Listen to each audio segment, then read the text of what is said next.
Hello again. I'm here working on the OAKHURST PORCHFEST poster. When we left off, I was doing the just working on the pencil drawing of my design, which is what you see right here. So I've had this pencil drawing done how I like it, and now I've imported it into Adobe Illustrator, where I will render it with vector lines. It's because I want that particular look for this design. So here's my imported pencil drawing, exactly how I want it for the most part. So there's no guesswork when I'm applying the technique. So here's this. So what I'll do is I'll bump this back. Excuse my sniffles. Got a little bit of a cold.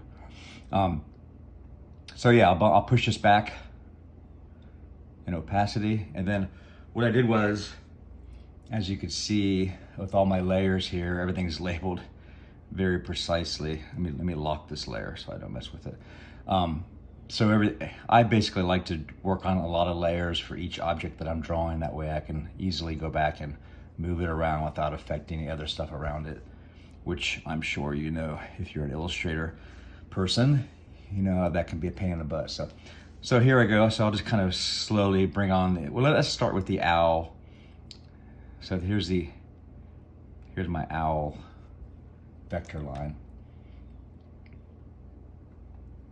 As soon as my screen catches up with me, there we go.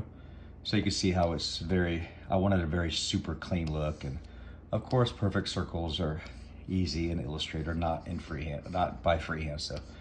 So here I go. So I have all this done.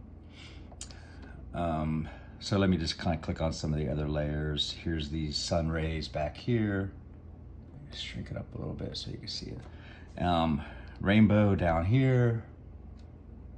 And just kind of labeling everything so I could easily move them around. Guitar heads, headstocks, and then the suns on either side, the clouds, the border,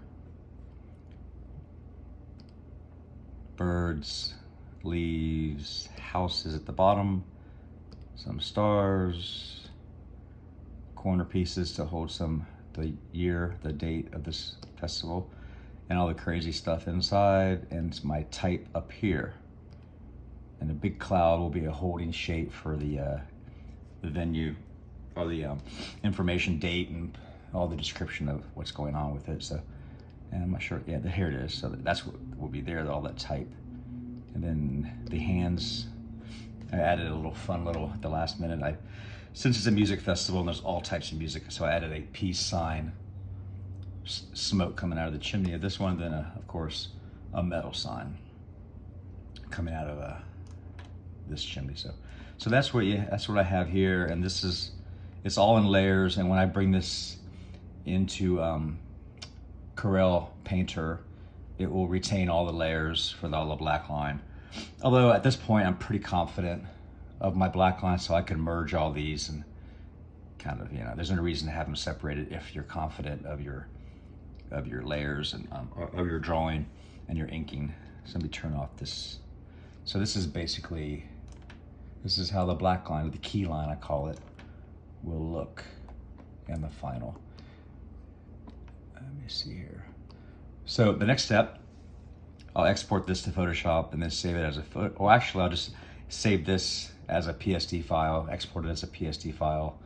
Then I'll open that app in Corel Painter so I can use my Wacom, my Cintiq here that I'm working on, and start painting it. I like to paint with a brush just because it's easier for me to just quickly go in and fill in. It's like a coloring book essentially, where I'm just filling in different colors. And when I do that, well, I'll go into it when I get to that stage. But anyway, having this exactly how I want it, the key lines really tight and precise how I want it, so I won't have to worry about redrawing things as I color. So everything's just set. Essentially I'll just be doing a coloring book in the next phase. And anyway, that's it for here, and I will see you at the next stage, which is the color. Bye.